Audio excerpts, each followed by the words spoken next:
Yeah, got to keep you all on your toes, keep you moving around here. So it's been good. Great day today, and another great group of Tigers on the way for us. Always special.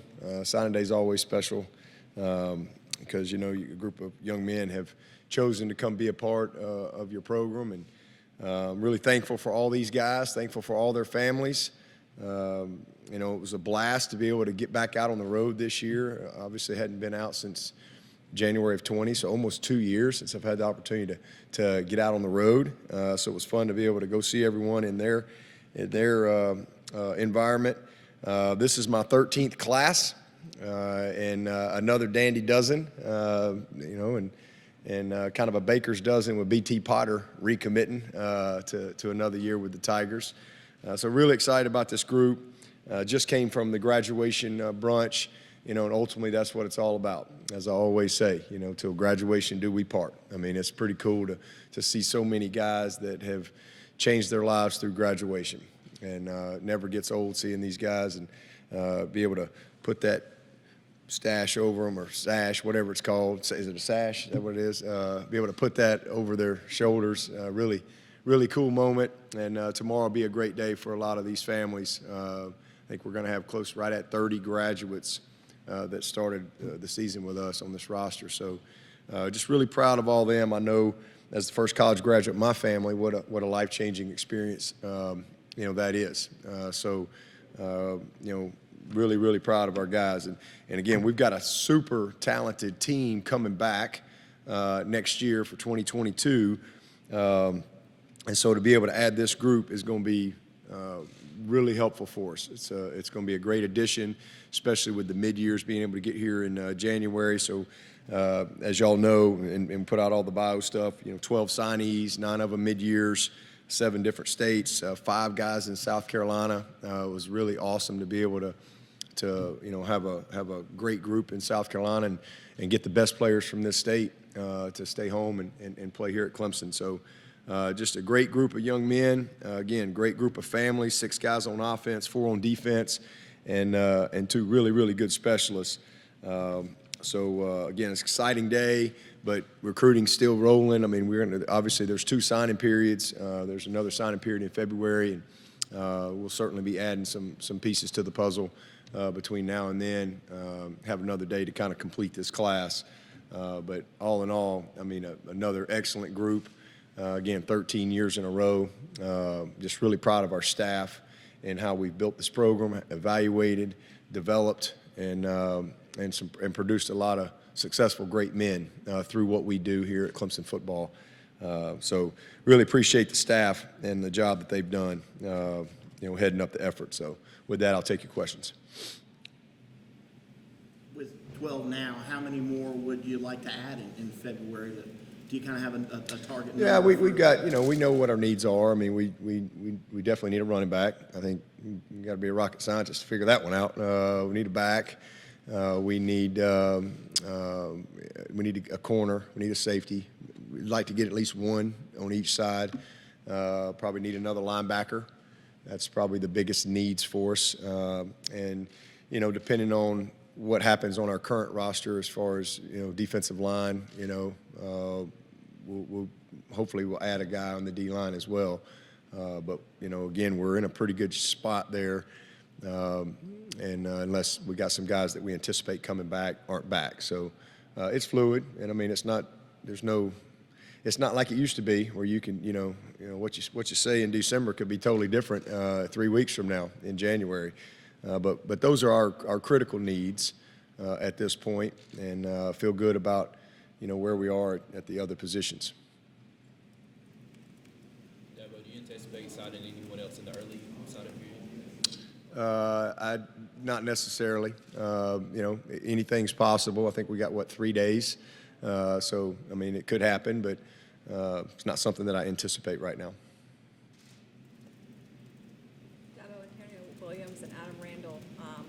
I know you'll probably move them around different spots. Where do you anticipate them starting out at the wide receiver spots? Yeah, I think there are 3 guys that can really play anywhere, but, you know, we'll have to get them here, and both of them, Adam will be a mid-year, Antonio will come in the summer, but, you know, getting them here and really assessing where they are. I think, obviously, Adam is a big physical guy that can, handle himself in the boundary, but he's got all the skills he needs to play to the field or in the slot. He can really do all of them. And then Antonio's the same way. I mean, he's most likely just body type will be a 2 and 5 man for us. But as far as, where he ends up, when it's all said and done, those guys most of the time cross-train and play multiple spots. But he's a returner. He can do it all. And it's kind of wild. Again, both of them have the exact same birthday. So pretty cool that had two great receivers born to come to Clemson on the same day. So dynamic. Both of them are very dynamic. I mean, Adams played quarterback, wildcat. I mean, he's done a little bit of everything. So anticipate those guys being able to, bring a very diverse skill set to the position. Is it too crazy early to ask you how many you might be thinking of signing in the 23 class, like ballpark-wise? Oh yeah.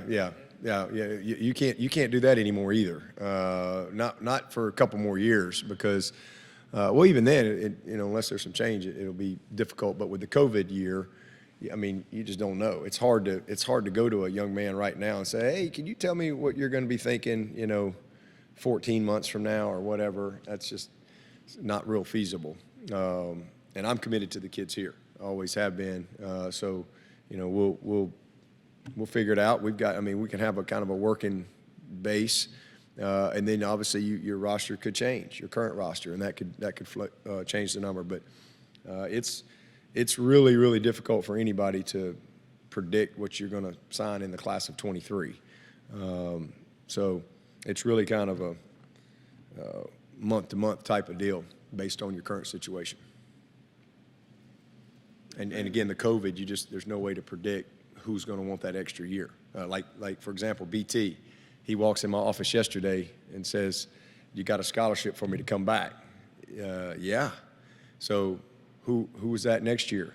And maybe and we didn't have a big group this year. So who is that next year though?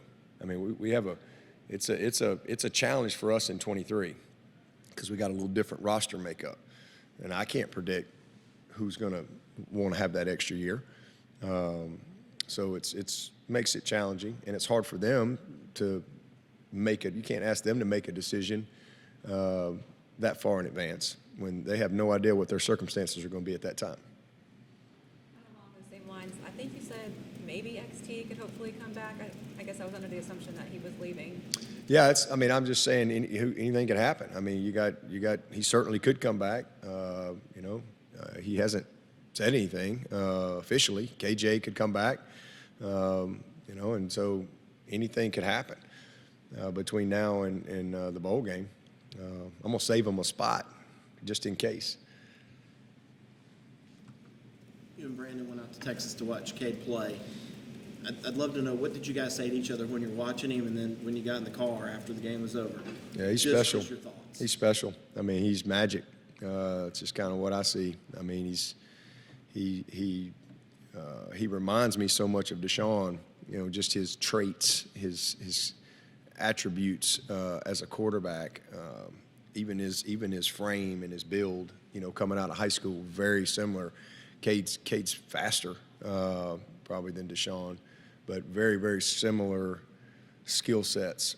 Man, just a great presence. But the biggest thing is, I mean, this guy's out there playing in front of 30,000+ people at Texas Stadium there, and probably going to play in front of 50,000 this weekend. And he just has an unbelievable poise and presence and command. And he's been, he's so blessed. I mean, to be able to be in an environment like that. I mean, it looks like college teams out there. The way the programs are run, and Texas high school football it's pretty unique. And then Todd Dodge, I mean, this guy is a great football coach. And I mean, you're talking about Drew Brees and Nick Foles and Ellinger and several other guys. I mean, he's one of the best high school coaches ever in our country, and he's also been an excellent college coach. So he just has he's been very fortunate to be in the situation that he's been in, and then he's forced into being a starter. Kind of got the job there as a sophomore, and now he's going for 3 state championships in a row. He's a winner. He's a big time winner, and you're watching those 2 teams take the field last week, and These are two greats. I mean, this was the 4th round. Last week was the 5th round. This is the 6th round state championship. So it's a high level of football, and so he's just real well prepared. But his skill set incredibly accurate. Can extend, can create, and just has a great feel for where everyone is on the field. He's a good one. There's a reason why he's the #1 guy in the country. He's proven that. He's earned that. Every competitive environment that he's gone to, he's risen to the top. So super exciting to have another guy, coming in here of that caliber. Capable of, I mean, in the past you said you never really know until you see him here, but do you think right now he's capable of pushing for the starting job? Yeah, I'd say the same thing that I've always said. I mean, you don't ever know where they are until you get them here. You start coaching them, how they transition, away from home. The game's different, physicality, but we're gonna be pretty blessed, to have the 2 quarterbacks. There's very few programs in the country that's gonna have 2 quarterbacks like DJ and Cade, and it's gonna be a great situation for us, and excited to see everybody elevate this spring when we get a little healthier, get these mid-years in here, get these linemen in here, get Adam in here, get these DBs in here. It's going to be a big shot in the arm for us. If Will Taylor will still rep quarterback, or do you plan? No, he'll move to wideout. Yeah, he's full-time wideout. We were able to do what we wanted to do, and we were kind of in that process of really kind of transitioning him more and getting ready to take off with him. And obviously, he got hurt there, right out of the gate. I guess that was the second play of the 5th game that he got hurt. So, but yeah, he'll move into the receiver room full time, and we actually did that the last half of the season. We moved him on in there and got started with that process once he got hurt. But he'll always be that guy for us if we need it. So it was a good plan. Are there plans to dole out maybe a scholarship to Hunter, Billy? Oh, definitely. We're gonna sign Hunter and Billy Wiles for sure. We can't go find 2 guys, better than those 2 guys. Both of them were Division I offered guys. Billy was committed to Tulane and just wanted to come chase a dream to come to Clemson. And same thing with Hunter. Man, he had plenty of opportunities, scholarship opportunities, and man, those guys are very important. So we got to keep those guys for sure. So both of those guys will be on scholarship.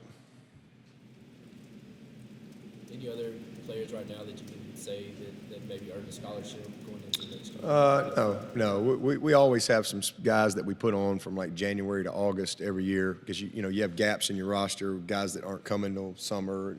So we always try to get to 85, and that was one of the good rules they passed a few years ago where you could actually put a guy on like for a semester and try to help some of these guys. But we'll do that, and then we always wait till the fall. And you got a guy like Carson Donnelly or somebody like that that's been a valuable special teams guy, or some of our specialists.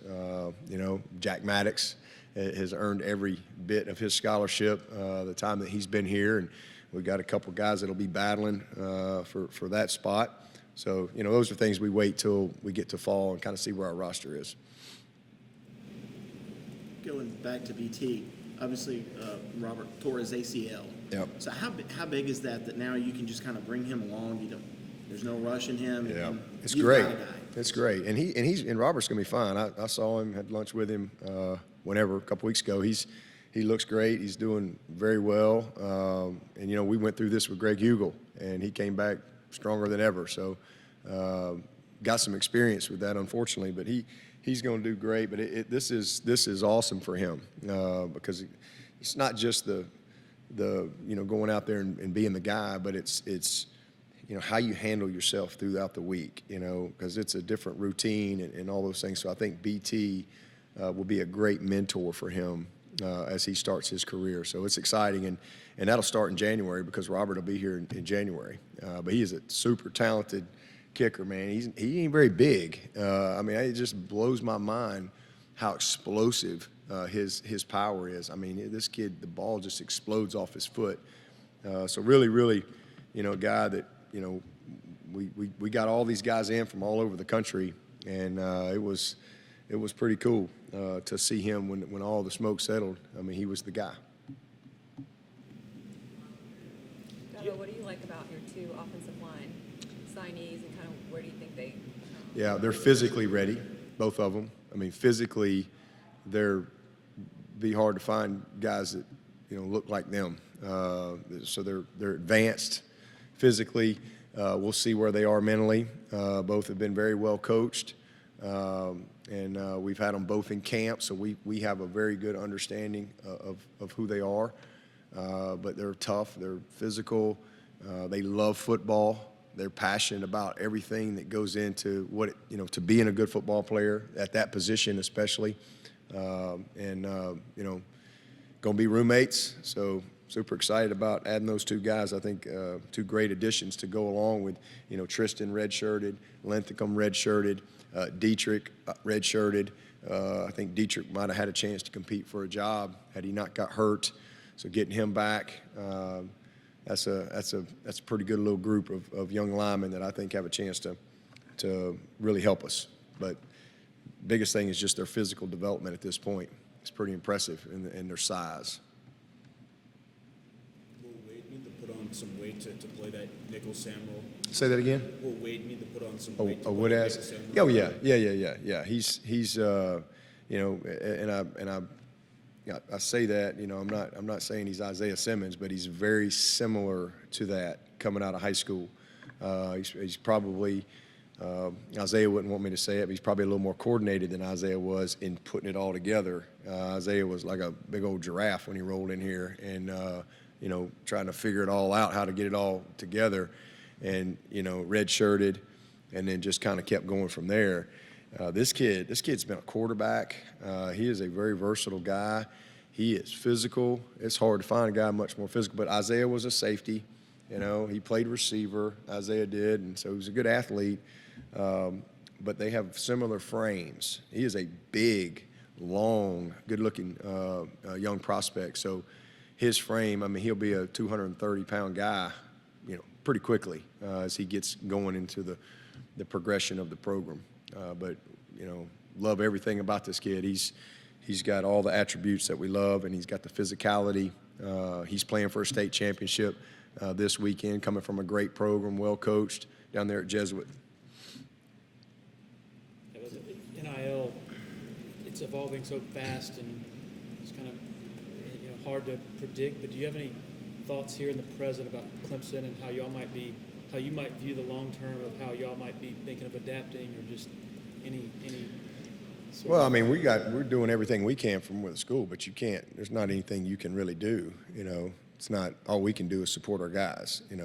We're building we're building the cab over here, a bunch of resources over here. We've got a lot of things in place from a tool standpoint, education standpoint, and try to do what is equip these guys with the tools they need for life. This is just another part of life. So that's the main things that we can do. But as far as creating NIL, that's not our lane. Does Antonio's recruitment remind you a little bit of Trenton Simpson in the kind of the late offer and coming in late, but you also had to fight Ole Miss and some legacy ties there? Yeah, Honestly, it reminds me more of Klubnik's recruiting, to be honest with you, because Klubnik, we had offered one kid, and we were waiting on him to see what he did, and Cade knew that. That's one of the things I love about Cade. This guy's sitting there but we kind of got on him a little later, and we were further down the road with the other young man, and been in our camp, had been here, great player, and we were just further on the road, and we offered him first, and we just really wanted to kind of see what he was going to do, and then but you don't know, and so Street's kind of doing his value when Cade was kind of that guy, and start that process, and very honest, very transparent. That's one of the things I loved about him is he was very honest and upfront, and he's a young man of strong faith, and his mom his mom was amazing. I remember the night before we were going to find out if we were going to get the one kid. She sent us all a group text talking about, hey, this is all in God's hands, and we're just so thankful to have the opportunity. And You know, if it's meant to be, it's meant to be. If not, man, what a great experience for everyone. And I mean, and of course the young man chose the other school, and I was able to make a quick call, and he committed on the spot. Didn't even think about it. This guy's got, you know, 100 offers or whatever. Could go anywhere. But this is really what he wanted to do. And so just transparent, you know, and same thing with Antonio. I think we only offered 5 receivers in the 22 cycle. You know, some schools offer 20, 30. So, you know, we just do things a little bit different because we want to get the right guys, and we got the right guys. You know, I don't ever worry about guys we don't get. I know that's something fans worry about, but we've won a lot of games around here without getting people that we may have wanted. So I just focus on who we get, and because I know that's the way it's supposed to be. I know that's God's will, and that's what excites me. And man, it just was awesome to be able for it to work out for Cade and Antonio. You know, just like it was awesome to work out for Makuba. You know, because that was a unusual situation. And here this kid comes in here and he's Defensive Rookie of the Year in this league. So just the way it's supposed to be. With Tyson transferring, how does that maybe change the trajectory for Cade, or the importance of kind of getting him a little more acclimated quicker? Yeah, we'll hit the ground running. So he'll be here January 9th. So about 3 weeks. Hopefully he'll have another third state championship to roll in here. But you know, we'll go finish this season, and then these guys get a little bit of a break. We'll start our off-season program a little earlier than we have the last 6+ years, just because we're finishing earlier. So we'll get that rolling. These guys will go in the off-season. We'll start the progression of teaching and installation and you know, getting the team ready for spring ball, which will start March 1. So yeah, I mean, just jump right in and let's go. You know, DJ will do an amazing job of you know it's gonna be cool to see that junior version of DJ. And now that he's been that backup, he's been that starter. He's battled through injuries and some success and some disappointment and all those things. He'll by far be the best version of himself, and I'm excited about that. And I don't have any doubt he'll take him under his wing. And same thing with Hunter, same thing with Billy. So we're gonna have 4 good guys out there and get to work. Coach, of the 3 Greenville County recruits you have, who do you see hit the ground running there and starting off and could be a starter next year? Shoot, I have no idea. Again, I don't ever predict those things. I've been wrong a lot, you know. So just as soon as you say, man, this guy ought to be able to come in and help us right away, and he shows up and mentally he's just not ready. And then just as soon as you say, no way, this guy's going to be able to help us right away, like a Travis Etienne, because, you know, he's so far away from being a pure running back, so much to learn, man, he shocks you. So you just never know. You never know. I remember James Skowski rolling in here, and I'm thinking for sure he might redshirt. Shoot, he was like fish to water. I mean, he picked it up and played as a true freshman. And a couple other guys that you thought might play, you know, not ready. So you never know. I never really get into that stuff. And sometimes you have to play some guys even before they're ready, just out of necessity. And we've had a couple of occasions of that over the years. In those Greenville players and then the other players that you have coming from the state, how important is it for you to just have so many talented players here from South Carolina kind of stay home and choose Clemson over other programs? Yeah, well, you know, this is the recruiting people in this recruiting world. Y'all understand. I mean, this is, you know, this is a great year for us to be able to get 5 guys from the state of South Carolina. Man, that's and not only, I mean, like great players. I mean, these are, I mean, Adam and Antonio and you know, Josh and Jaden and Sadler. I mean, these are dudes now. These are great players that could go really anywhere. And to be able to have those guys here, it's a blessing. And not only have good enough players, but to, you know, have the character, to have the academics, you know, to be the right fit from a need standpoint, all those things. It's great timing for us. As I've said many times, there's more people in Atlanta than the state of South Carolina, right? And so we already have a very small pool. The high school football in the state is excellent. It's incredibly important in this state. The coaching is outstanding. We just have a very small pool. And then you throw in academics and fit and all those things, the pool gets smaller. And then you throw in need, it's not always the right need or timing.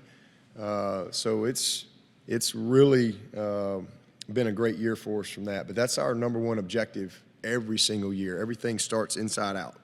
And every single year. That's the way we go about it. And, where we're located, we try to recruit North Carolina and South Carolina and Georgia as if it's one state. That's kind of our mindset as we go about it, and then we go from there. Put together some pretty good defensive back classes the last few years. Where do these guys, Sherrod and Jaden and Toriano, kind of rank with these classes? Well, obviously on paper, pretty high, but time will tell. But just being around them, I mean, these are focused guys, and unique. They're very unique in their own way. I mean, Jaden is fast and he is long. I can't wait to see him spend some time with Batson and the boys in that weight room and over here with Hallie and Paul and nutrition and all that. I mean, he is AJ Terrell-ish, from a body type, maybe a little longer than AJ. And, everybody looks for guys like that, and they're hard to find. But he's got all the tools. I mean, he's special on paper. I mean, and then Toriano is put together, and he's a different type player. I mean, he could play 3 positions easily. He can slide in and play that nickel in a heartbeat. He can play either corner. He's played at a high level, of football. He's been incredibly well coached at his school there, and just has his dad was a college player, and he's just kind of been really developed so well over the years. He's got a great presence and confidence to him, but he truly is a great leader right now. Like the day he shows up here, Toriano will be one of the best leaders on this team. Easy to see that. He's been a leader in this class and super talented. And then Koval's the same way. And Koval just won a state championship as well. This is what a safety should look like when you watch this guy play and you watch him run, you watch him tackle. He's a very, very good player coming from a great program that's had, a ton of guys over the years up there in Virginia. So, I mean, I think we knocked it out of the park. We need to get at least probably one more safety and maybe one more corner, between now and February. If we can do that, then I think we'll be in good shape with the group that we have, because we love these guys coming back. I mean, you see what we've signed with Nate. Nate's got a chance to be a great one. And then you got all these guys that got a lot of experience this year and did a really good job. And then Mike Reed, I think it's the first time in a long time to have 2 corners from the same school be the first team all-conference corners in Mario and Booth. So really proud of the job Reed has done, with that group. There's legislation to maybe move early signing day up to January. Your thoughts on that, and is that going to help if they do that, or how's it? What are your thoughts? Yeah, I mean, I don't know. I mean, it is what it is. I do think there should be an early signing period, regardless of when it is. I think it's. I mean, there's a lot of kids that would sign, right when you offer them, when they commit. To be honest with you, but I haven't heard that. But I know they're kind of redoing the whole Constitution, if you will. So I have no idea what'll come out of it, but. I still think there will be an early signing period. I think most sports have that. I think we were one of the only ones not to have it. I actually would have preferred it to be earlier. There's complications there, but I felt like there was easy ways to do it there too. Because if a coach left, I'm like, okay, well, if a kid was signed in August, for example, and a coach left, then they can be out of it and either reaffirm or go somewhere else or go recruiting again, whatever. So I think you'd have to protect the players if you did it earlier, but pushing it back to January a few weeks, I mean, whatever. Because you talked about getting the best player regardless of whether it's the portal or high school. You talk about these positions you still need to recruit. You simultaneously recruit both, or is it you peg those for high school kids? We same thing. I mean, the portal, that's that's a never-ending deal. I mean, we evaluate that every single day, and you know, we've looked at a lot of kids, but again, it's got to be the right fit for us, and it's got to be somebody that, you know, most of the kids in the portal are guys that, you know, aren't playing where they are, and you know, there's some obviously exceptions to that, but we feel good about our roster where we are right now, and we're certainly going to, you know, start with the high school player, and if we have a gap at a certain position from maybe a youth standpoint or injury standpoint, then, you know, we'll keep all options open. But that's not just now, that's all the way really till May, because, you know, the portal's open for business till May 1. So, you know, that could be something we have to deal with all the way till then. You talked about the 12, out of the 12, 9 are coming mid-year. Who were the 3 that aren't coming? Antonio, Sapp, and who was the other one? Woodass. That's who it was. Woodass. Now, but with the offensive linemen, do you feel like that you guys signed? Do you feel like they can play with a good like nastiness and attitude about? Yeah, yeah. Watch that tape. It won't take you long to see that. They're two finishers, man. That's one thing that jumps out if you watch their tape. It won't take you long to see their love of playing, their passion of playing the position, and their physicality. That's one of the reasons we fell in love with them. Is Cade similar to Deshaun in that he needs to add some?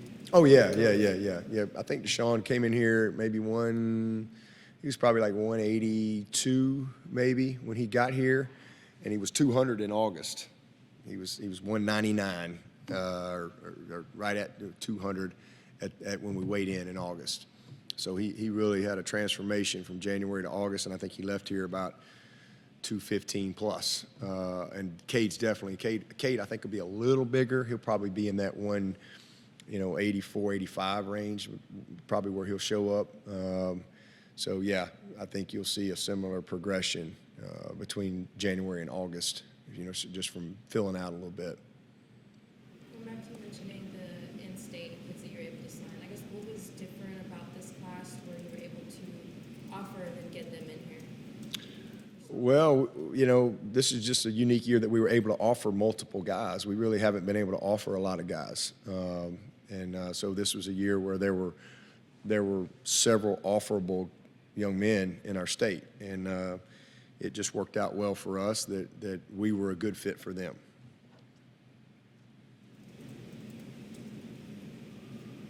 Any other questions in the room before we go to Zoom? Walk-ons in the state, like, can you talk about any of the walk-ons? Oh, the walk-ons? Two guys in the Yeah, we're gonna sign all those guys in February. In our second signing period, we'll announce all of our preferred walk-on guys and talk about them then. Any questions for Coach from anybody virtually? Anything else from anybody in the room? All right, thank you. All right, let's